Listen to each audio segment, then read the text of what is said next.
Month to month, box to box. This is how we live in the GLP-1 community. We never know when our coverage is going to get yanked from underneath us. Last year, it got yanked out from underneath me, and I had to go the compound route. I had to go to a telehealth. And what alleviated that financial burden a little bit for me was using my HSA card. I went to the hsastore.com to look for some electrolytes. ShedRx is there. ShedRx, the telehealth, is HSA approved and FSA approved. Ah! So I'm going to ShedRx, right? And I'm going to use my HSA, which alleviates a huge financial burden for me. And if you're interested as well, go to shedrx.com. They'll take great care of you. They've got fantastic doctors. And you can use the link down below in our link tree, or just go to shedrx.com and use my code, CAT50. Get your $50 off your first month. Hey, Cory, welcome, Hey, what's welcome. going Hi, on? Hi. Cory. We're so glad to have you. Hi. Hey, this is surreal. Can I just put it that way? It's, this is really, really Did you trippy. see us on TikTok? Well, yeah, I mean, you guys are on my, on my feed. Some of the first people that I followed. So this is wild. I'm still trying to wrap my head around it. I'm pretty new to TikTok. I'm an old guy. So, I'm still, it's like, what's happening right now? You know what I mean? So, this is really, I like your TikToks. I was like, I love sold our content. Yeah. I love it. Yeah. Also, great. when you put your kid in your pants, Oh. you saw that was hilarious. I didn't It was see so that. funny because that's how much like how big his pants were. I don't want to drag my kids too much into my pathos. You know what I mean? But I mean, he's so there. My kids are adorable. I mean, I know I'm supposed to say that. Yes, indeed. I want to share them with the world, but I mean, it's just a crazy, kind of medium and landscape and you mentioned just coming into this community and all that kind of stuff and it's been I don't know, you just all the things you summed it up. I have nothing to say. You told my whole story just now. No, that can't happen. No. So, I can get some filler in here for you. So. Okay, good. Yeah. Well, we're super glad to have you. As I mentioned earlier, like one of the reasons we wanted to start this is because I felt like people were taking like clips of people's testimonies on TikTok and their like stories of their lives being changed and like cutting them and shrinking them to fit their story and their angle and their agenda. And I just like it made me really upset. And I just thought it's not right. So I want you to have an opportunity, just like I do for everyone in our community, if I can. I'm trying. I do 2 shows a week at this point. I'm really trying. Well, you do amazing work. For them to be able to. But please take the opportunity to take the space and tell your story however you want, unfiltered, uncut. Yeah. So I guess I'm gonna wing it like I do everything, right? Yeah. Wing it. Part of me, when I was just kind of thinking about this, when I was watching your show, and I've watched a few of them and seen so many amazing stories. That's besides all the stuff that you see, in your feeds and the things that people are going through. And I, kind of feel in some ways like you're like, am I intruding on this space? I have some things in my favor that that make my story a little bit different. I did not have to struggle with the coupons and the things like that. I was covered under insurance. And my the weight loss when it started happening was super very dramatic, very quick. And so that's just, I don't know, that's just the whole thing. But this story, for me, I think like it is for so many people, you start young. Food has so many just ties into our lives, right? It's a family thing. You get together, it can be associated with powerfully strong memories and good times, and it's also a place where sometimes you go into a dark space and you go there with food. Yeah. My parents, my dad was, and still is, very disciplined, military guy, in great shape, phenomenal shape, great self-control. My mom, on the other hand, always, I mean, we'll say, just very unhealthy weight. She knew it.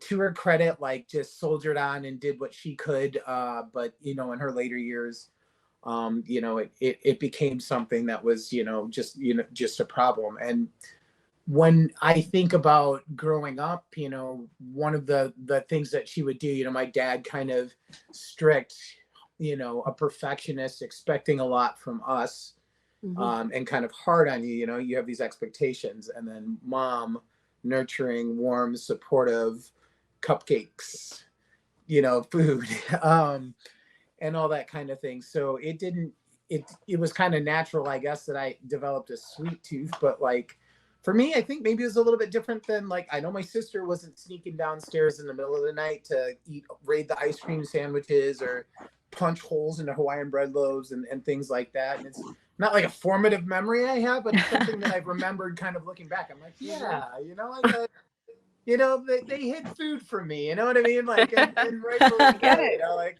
Wow. so I have always kind of, at least when I was younger, I was active. I played sports in school, and then just was always kind of like a high energy kind of person. So, and then I've always worked like physical jobs, warehouses, things like that. So I think for me, for a long time, I was kind of able to at least hold some of these, things in check, just, by just pure activity. I don't think I have any kind of a crazy good metabolism. But I think also maybe what happened in my particular case is that I just kind of was born with a frame that kind of stores stuff in, less obvious places. So there would just kind of be like weird little times, I'd be like, oh, I don't know. I never thought of myself as necessarily like anything, you know what I mean? I was focused on other, stuff, just trying to, figure out what I was doing with, say, music or art, or, chasing love, or doing things that you do. But, every once in a while somebody would say something, a friend might be like, whatever, fat ass. You'd be like, what, really, me? Like, and then you kind of be like, I don't know, like, and it creeps. But Crept it on. creeps a little bit, you just, it's, at first you're just kind of like, oh, and then I don't know when it starts to really penetrate your mind, and you start looking at yourself in the mirror, and you can't even. Do you remember when? See, I'm old. We're all like, like Gen Xers here, right? Like, Yeah. so like, It's safe to say we all Yep. are. I remember there was an invention called the True Mirror that came out. And it was supposed to be a big deal because all mirrors are distorted, right? You see yourself reversed.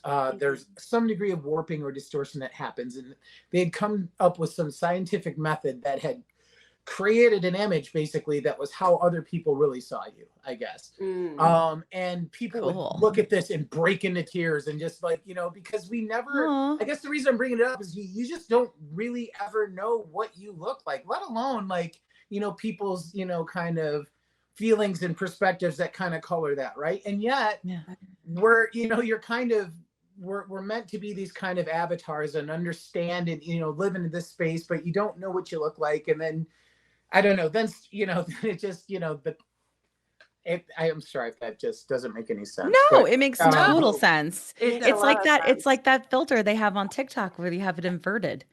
You know what I mean? Have you seen that? It's the same idea as the mirror, yeah, right? Like it. people are like, Yeah.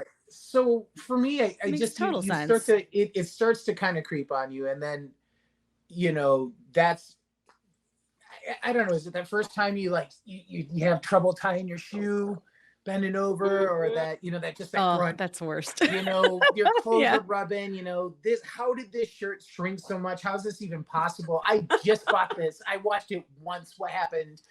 I watched machine first.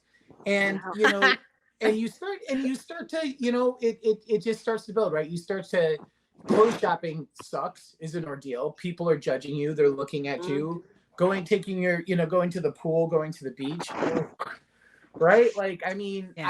I remember being a kid and watching, you know, the shirt guy at the pool, and I'm like, man, I'm never gonna be the shirt guy. And then I Who's was the shirt guy? guy. Oh, the guys Right. wearing the the shirt. shirts. Yeah, Yeah. you know, because you're Oh, like, yeah. well, I I was want always that a shirt stuff. girl. As it Yeah. clings to you, you're like, yeah, Yeah, shirt guy, totally. you know? This was before rash guards too, because we were extra pale when we were kids. My mom would put Yeah. shirts on us because we burnt like we got crispy. So Like yeah, lobster. so, see? You were a lobster. Yeah. A So crispy that's your like a shirt. recent thing for me. I think I was, I don't know, having a darker complexion and stuff maybe before the ozone layer completely burned. But now you look outside, I'm just like, Yeah, you know. I feel weird. I'm like, are black people supposed to wear sunscreen? I'm like, I don't, you know, it wasn't part of, you know, my culture coming up. You know what I mean? Like, we did not do that. They did not. And I don't want to. Okay, You I'm kind sorry. of don't want to. Wait. It's like you don't want to be in there. Like you're like, it's like, you know, a kid buying like condoms, or you're like just like. It's for my wife is Caucasian. It's for her. You know, like Yeah, you know, like we didn't do that. Yes, It was yeah. like sunscreen. We didn't need that. We like had natural protection from the sun. That's what we were taught. Yeah, exactly. everybody is susceptible, but yeah. It's Yeah. Yeah. So yeah, Especially now. our sun tanning podcast. You're sorry. Sorry, we take it left. We just bring it back home. Yeah. This is just how we roll here. It's cool. Like you're fitting in I real like good. it. It's I all like good. it. You know, it feels Yeah. easy. So yeah, you know, I mean, eventually, you know, I guess my life was just kind of, I don't know, people are polite. Some people said, you know, like they're just like, oh, I never even noticed until you, and you're like, that's bullshit though. I mean, you know, I knew how I felt. Yeah. It, you know, and it was weird. So like, you know, I guess like one of the big formative points. So, you know, I started to, you know, my sweet tooth, and then I'm drinking sodas like there's no tomorrow. Coke was like my, you know, thing. And woo. So I got to a point a couple of years ago where I was just drinking, like I would drive to work, a 40-minute drive to work, and stop at McDonald's and pick up 2 large Cokes. One maybe frozen, one just to mix it up. Just, I needed this. It just was a drive. I don't know how else to describe it. I mean, you know, liking it to that just extreme food noise, those like hardcore compulsions.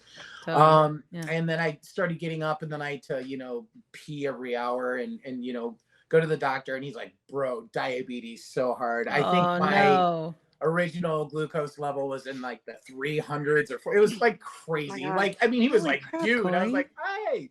Well, I mean, I went and got my blood tested too right after. You know, you're supposed to fast. I think I probably drank a Coke as I was like, on the way to get it tested. I know I did, because I couldn't at that point.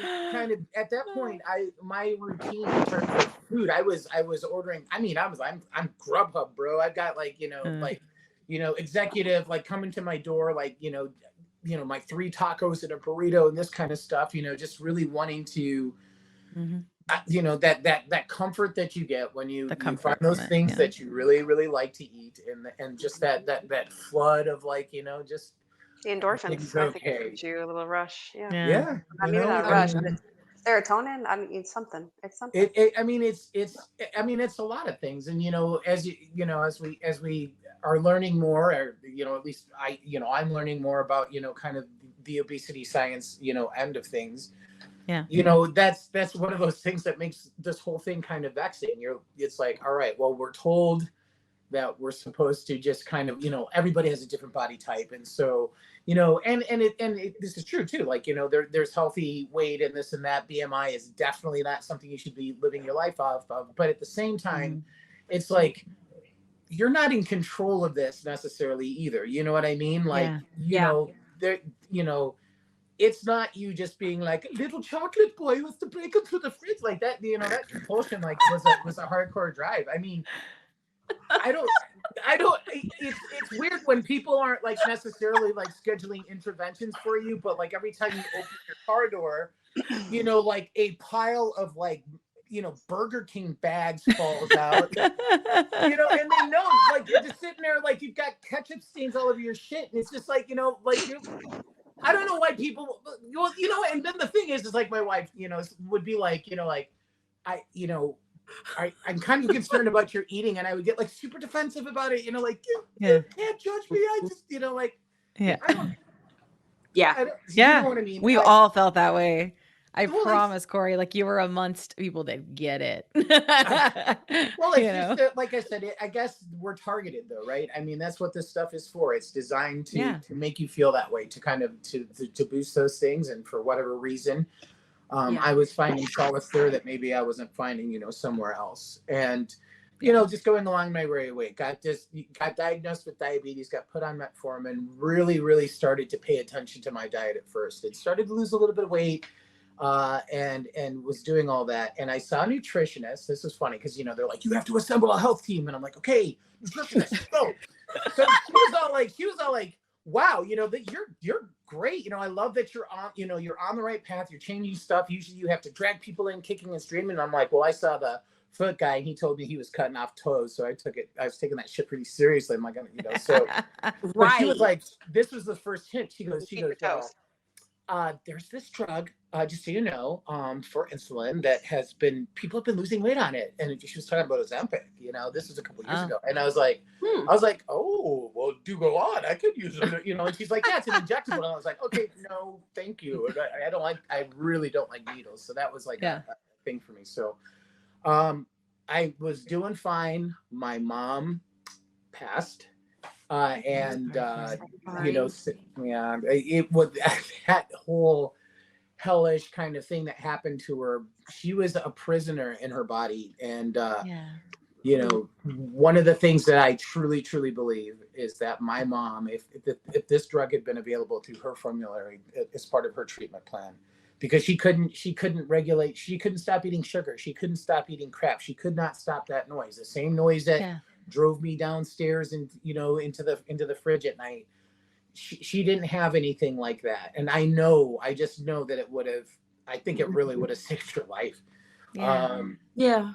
And so, hello guilt, when this finally happens to me. But I kind of fell off, the metformin was doing enough. I quit drinking soda. The metformin was doing enough to keep my blood sugar kind of not insane. And I was kind of fine with it. And I guess I was getting fatter again and not really noticing or ignoring it or whatever. And then I went to my last physical, and it was like at 280 pounds. And, I was just like, wow, this is a lot. And I had just seen that 60 Minutes thing that they had done on Mounjaro. And that had just they had talked to Stephen, I always mess up his name, but the Hungry Brain, that guy, the author of that thing, which really goes into, if you're not familiar, it's a book that really goes into the neuroscience behind obesity and all the physical neuroscience, you say? Yeah, he's basically is he a neurologist? He's a sort of kind of like he studies brain science. That's his brain science. Wow. Ooh, I'm gonna get him on the brain show. Science guy. That's it. You just saw the gears. the next going. guy. It's an amazing book. He talks about a whole range of things. It's not just like this is the one thing. I mean, there's a ton of stuff, and it was really kind of convincing. So I spoke to my doctor. I was like, look, I would love a chance at seeing if this can kind of provide the same kind of results. And he went for it. I think he was honestly curious. He's like, oh, let's see if it works. Go ahead, guinea pig, you want to try that shit? So I'm sure he didn't say it like that, but I like that. Go ahead, guinea pig, you want to try that shit? You want to try that shit? I love it. Your bedside manner is lacking, good sir, but he got me the good stuff, right? So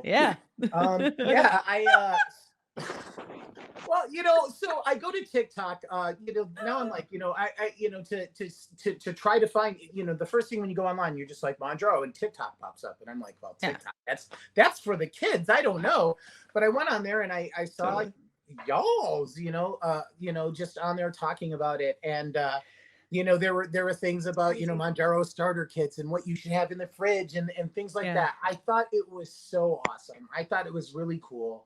I didn't see a lot of guys, but I was just like, this is really awesome.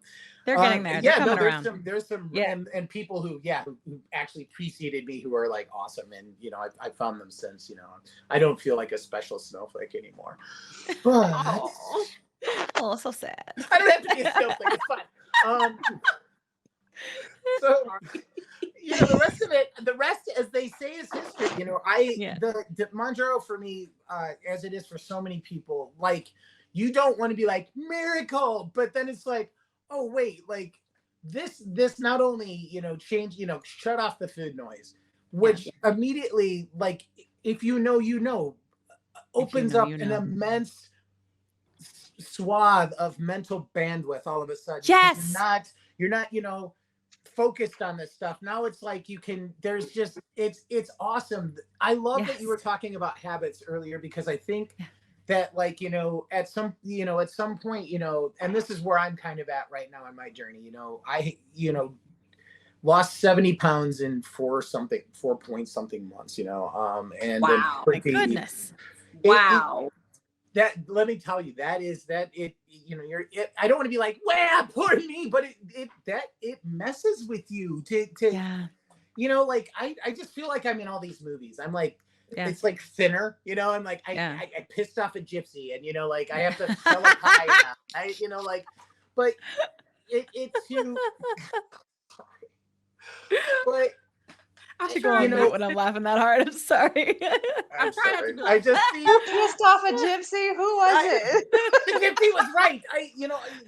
Piss off gypsies. And I know that's actually, I apologize. That could be an offensive thing. I'm not even joking about that. I wasn't. It was in a movie, right? Yeah. It wasn't a movie. Yeah. It was a Stephen King thing. And it was the 80s. Yeah. It was awful. It was bad. Yeah. But I get There it. were a It's lot a of, pop like, cultural reference. Questionable I pop think culture though references, that but this please. drug it presents an opportunity for so many people to just be free of the prison of our own bodies. So here's the truth. I'm tired, but not like the didn't get enough sleep tired, although I have that too. I mean, the kind of exhaustion that feels like it's stitched into your bones. So for me, that's perimenopause. And honestly, also the high doses of GLP-1s haven't helped. And so I kept thinking, am I missing something? And it turns out, yeah, we naturally have NAD in our bodies. It's essential for energy, cellular repair, brain function. But as we age, we lose it, which of course is not fun. No bueno. That's why I've added NAD plus back in, and I've been going through Shed, which is a telehealth to do it, because this season of my life is about putting back what time or meds have taken from me. I'm not ashamed of it. Whether it's GLP-1, HRT, or NAD, I'm rebuilding the energy that I deserve to have. Now, listen, I'm not a doctor and I don't pretend to be one on this podcast. I always recommend checking with your medical provider to see if NAD is right for you. But if you go through Shed, you will meet with a licensed provider to be able to guide you safely. If you're feeling the same bone deep fatigue like I am, check out the NAD Plus with Shed. If you use my code, which is Kim40 at checkout, you're going to save 40%. It's also linked in my link tree. There's no shame in my game, just science, support, and reclaiming what's mine. I hope it works for you too.